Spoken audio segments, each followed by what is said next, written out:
You are tired. Not the kind of tired that sleep can fix. You are tired of the noise. The noise in your head.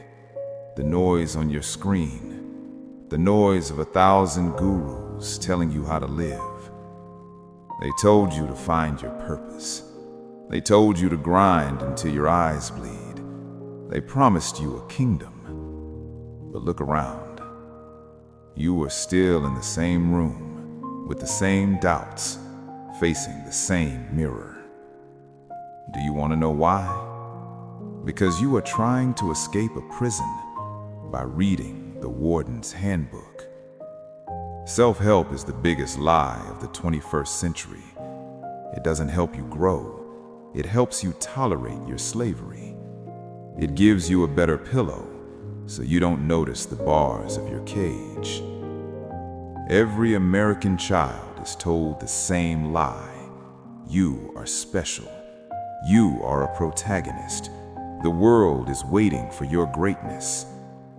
This is a poison. It creates a gap between who you are and who the world told you to be. You spend your life trying to bridge that gap. You buy the clothes, you take the pictures, you practice the smile. But the gap never closes. Why? Because the special you is a ghost.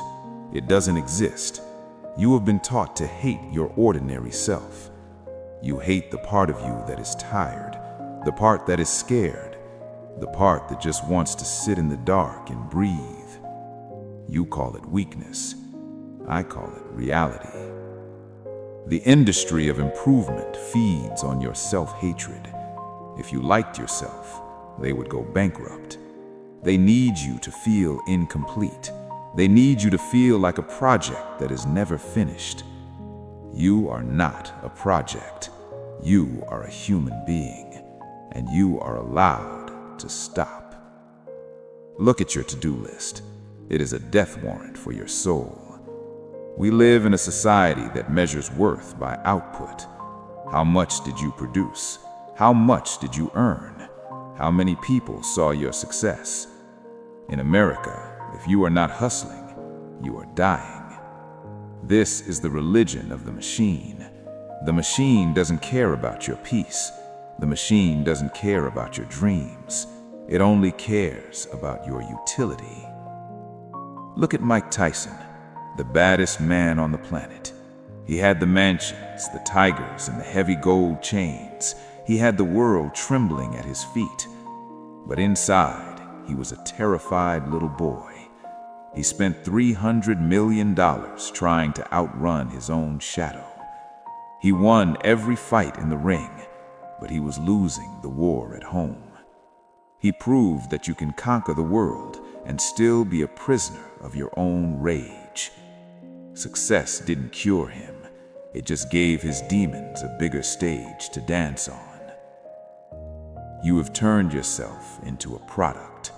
You brand yourself. You optimize your time. You network your relationships. You have become a CEO of a company that has no employees, except your own anxiety. You are the boss, and you are the slave, and the boss is never satisfied. Even when you win, the boss asks what is next. There is no finish line. There is only exhaustion, and then the grave. They told you that pain is a mistake, a glitch in the system. Take this pill, watch this show, scroll this feed, distract yourself, numb yourself. But pain is not your enemy. Pain is the only honest thing you have left. In a world of filters and fake smiles, your pain is the only thing that isn't lying to you. Your anxiety is a messenger. It is telling you that your life is out of balance. It is telling you that you are living a lie. But you don't listen. You try to meditate the messenger away. You try to affirm the truth out of existence. I am happy. I am strong. I am successful. Repeating a lie 1,000 times doesn't make it true. It only makes you a better liar. The cure is not to kill the pain. The cure is to let the pain kill the false you. Let it burn the masks. Let it destroy the expectations.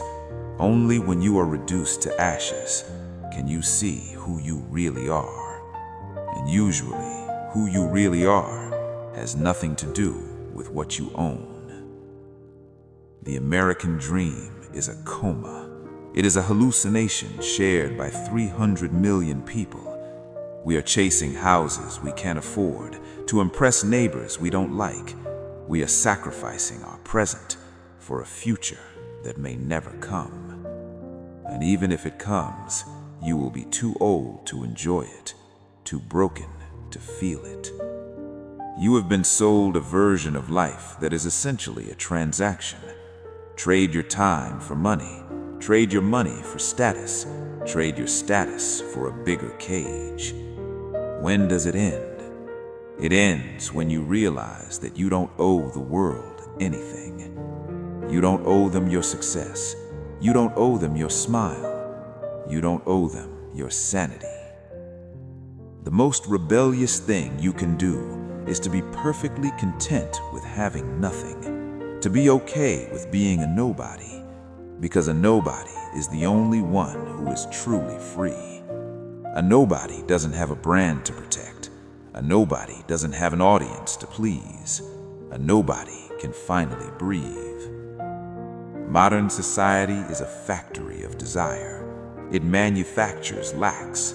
It tells you that you need a faster car, a smarter home, a more attractive partner. It creates a thirst that no water can quench. Think of Marilyn Monroe, the face that launched 1,000 dreams, the woman every man wanted and every woman wanted to be. She was the ultimate product of the American factory of desire. But beneath the blonde hair and the red lipstick, there was a woman begging to be seen as a human being.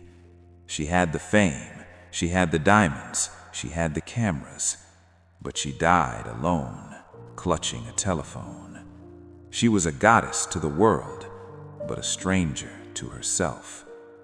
She is the warning that the image they sell you will eventually eat the person you are. Because the goal is not to satisfy you. The goal is to keep you thirsty. Thirsty people are easy to control. Thirsty people are willing to work 40 years in a cubicle just for a sip of the mirage. Stop drinking the sand. The things you think you want are not yours.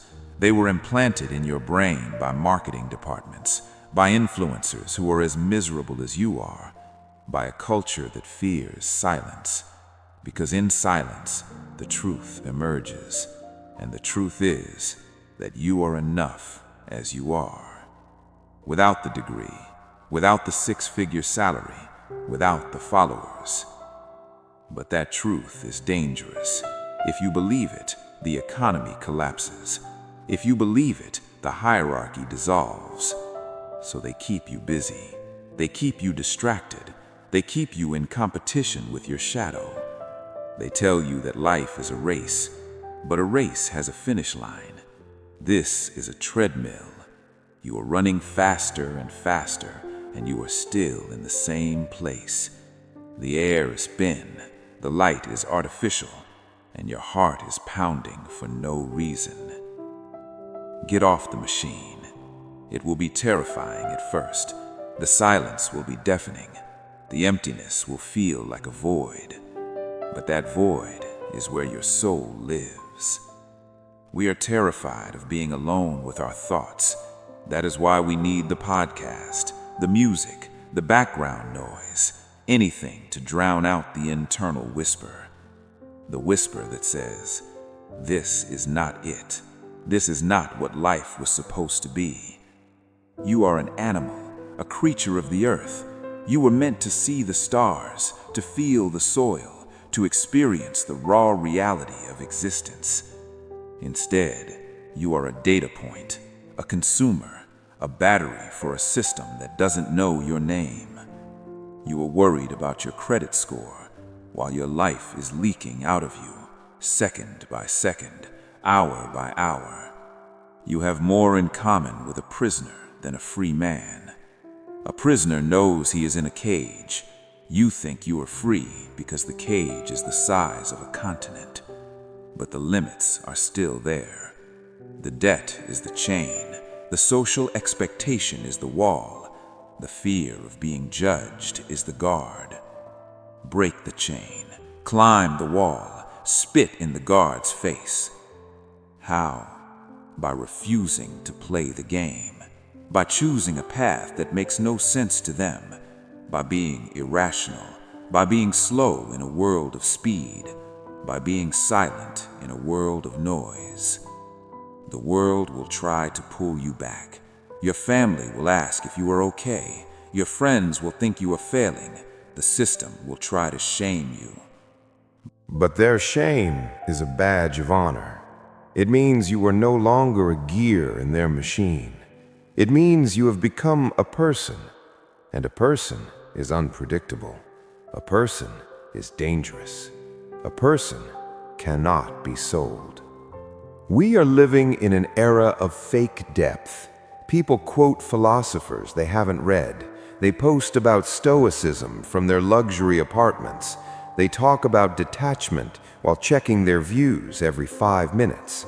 It is all a performance, a costume drama for the digital age. True depth is not found in a quote. It is found in the willingness to be misunderstood. It is found in the strength to be disliked. Most people would rather be a popular slave than a lonely free man. Which one are you? The bitter cure is not a pill you take once. It is a choice you make every morning. The choice to face the cold. The choice to see the cracks. The choice to accept that you might never be great, and that being good is enough. Consider Howard Hughes, the richest man in the world, the pilot, the filmmaker, the genius. He had the money to buy anything and the power to go anywhere. But he ended his life in a darkened room, terrified of a speck of dust. His fingernails grew like claws because he was too afraid to let anyone touch him. He built an empire of steel and gold, only to turn it into a tomb. His wealth didn't give him freedom. It gave him the ultimate isolation. He died a billionaire, but he lived as a ghost. The obsession with greatness is a mental illness. It is a rejection of the present for a fantasy. It makes you blind to the beauty of the mundane, the steam from a cup of coffee, the way the light hits the floor, the sound of the wind. These are the only things that are real. The rest is just a story we tell ourselves to keep from screaming. We have lost the ability to just be. We are always becoming successful, becoming healthy, becoming enlightened. The word becoming is a trap. It implies that you are not enough now. It puts your life in the future. But the future is a graveyard of intentions. You will never arrive because there is nowhere to go. You are already here. This is it. This wretched, beautiful, terrifying moment. This is your life. Don't miss it while you are busy preparing for it. The American psyche is built on the frontier, the idea that there is always something more, further west, a new gold mine, a new opportunity. But the frontier is closed. The gold is gone. Now we are just mining our own dopamine, digging through our screens for a scrap of validation. We are a starving people in a land of plenty, starving for meaning, starving for connection, starving for a truth that doesn't come with a price tag. The system wants you to think that meaning is something you buy. A new car gives you status, a new house gives you security, a new watch gives you time. But status is a joke, security is an illusion, and time is a river that only flows one way. You cannot buy your way out of the human condition. You cannot consume your way to peace. The only way out is through through the fear, through the boredom, through the realization that you are alone, and that being alone is not a tragedy, it is a superpower. If you can be alone and not be afraid, nobody can touch you, nobody can manipulate you, nobody can sell you anything. You become a black hole in their economy, a point of zero gravity. They will hate you for it. They will call you a loser. They will call you a failure. But you will know the truth. You will know that they are the ones who are failing. They are failing to live. They are failing to see. They are failing to be. They are just biological shells carrying out instructions. Eat, work, buy, repeat, until the heart stops, until the lights go out. Don't be a shell. Be the ghost that haunts the machine. Be the anomaly. Be the bitter cure in a world of sweet poison. The world doesn't need your success. The world needs your presence. It needs you to wake up. It needs you to look at the sky and realize how small you are and how magnificent that smallness is. You are a speck of dust on a spinning rock in a galaxy that doesn't care about your GPA, in a universe that doesn't know what $1 is. Your problems are microscopic. Your failures are invisible. Your fears are echoes in an empty room. So why are you so afraid? Why are you holding on so tight? Let go. Let go of the image. Let go of the dream. Let go of the cage. The door is not locked. It never was. You just had to stop looking at the floor and look at the door. Walk out. Don't look back. The world outside is cold. It is dark. It is unpredictable. But it is real. And for the first time in your life, so are you. You have spent decades waiting for permission to be happy, permission to rest, permission to be yourself. Nobody is coming to give it to you. The authority you fear is a shadow. The rules you follow are suggestions. The life you lead is a choice. If you don't like it, change it. If you can't change it, accept it. But stop complaining about a cage you built yourself.